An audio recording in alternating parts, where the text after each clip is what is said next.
को एक खास दर्जा दिया जाता है। यहाँ नदियों को धर्म और आस्था से भी जोड़कर देखा जाता है। दोस्तों, आज हम आपको अपनी इस वीडियो में भारत की 10 सबसे बड़ी नदियों के बारे में बताने जा रहे हैं। पहला नदी है दोस्तों सिंधु नदी। दोस्तों, एशिया की सबसे बड़ी नदियों में से एक है, जिसका उद्गम भारत में हिमालय से होता है। इस नदी की लंबाई 2900 किलोमीटर तक का है। दूसरी नदी है दोस्तों ब्रह्मपुत्र नदी। ब्रह्मपुत्र नदी का नाम एक देव पर रखा गया था, जिसका मतलब होता है दोस्तों ब्रह्म का पुत्र। ये नदी तिब्बत से निकलती है, जिसकी कुल लंबाई करीब 2900 किलोमीटर की है। ब्रह्मपुत्र नदी भारत को बांग्लादेश और चीन से जोड़ती हुई बहती है। तीसरी है दोस्तों गंगा नदी। दोस्तों, गंगा नदी का भारतीय इतिहास में बहुत ही ज्यादा महत्व है। गंगा नदी को सबसे पवित्र नदी माना जाता है, जिसकी लंबाई करीब 2510 किलोमीटर है। गंगा नदी गंगोत्री से निकलती है और माना जाता है दोस्तों कि इसका पानी इतना पवित्र है कि ये कभी खराब नहीं होता और लोग इसे भरकर अपने घर में रखते हैं। चौथी नदी है दोस्तों गोदावरी नदी। दोस्तों, गोदावरी नदी महाराष्ट्र के त्र्यंबक पर्वत से निकलती है, जो करीब 1450 किलोमीटर लंबी है। यह नदी महाराष्ट्र से निकलकर तेलंगाना और आंध्र प्रदेश से होते हुए बंगाल की खाड़ी में जाकर मिलती है।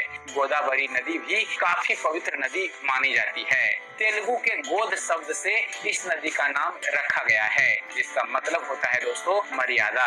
पांचवी नदी है नर्मदा नदी। दोस्तों, मध्य प्रदेश के अमरकंटक के पहाड़ों से निकलती है नर्मदा नदी, जिसकी कुल लंबाई करीब 1290 किलोमीटर की है। नर्मदा नदी अमरकंटक से निकलकर महाराष्ट्र से होती हुई अरब सागर में जाकर मिलती है।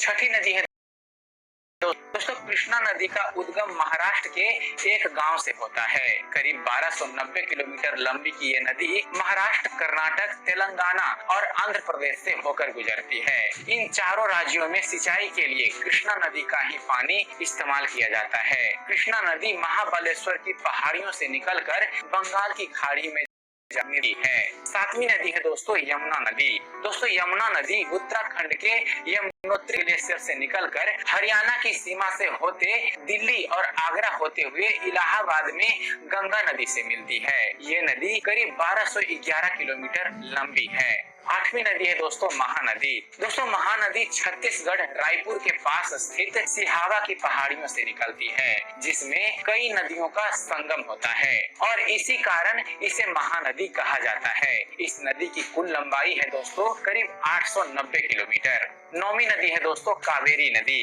कावेरी नदी ब्रह्मगिरी के पहाड़ों से निकलती है और कर्नाटक और तमिलनाडु से होती हुई बंगाल की खाड़ी में जाकर कावेरी नदी मिलती है। कावेरी नदी की कुल लंबाई है दोस्तों 760 किलोमीटर। और 10वीं नदी है दोस्तों ताप्ती नदी। दोस्तों, ताप्ती नदी का उद्गम मध्य प्रदेश के बैतूल जिले से होता है, जो मध्य प्रदेश, महाराष्ट्र, गुजरात से होकर गुजरती हुई अरब सागर में खंभात की खाड़ी में जाकर मिलती है। ताप्ती नदी की कुल लंबाई है करीब 720 किलोमीटर। तो दोस्तों, यह थी जानकारी भारत की 10 सबसे बड़ी नदियों के बारे में। तो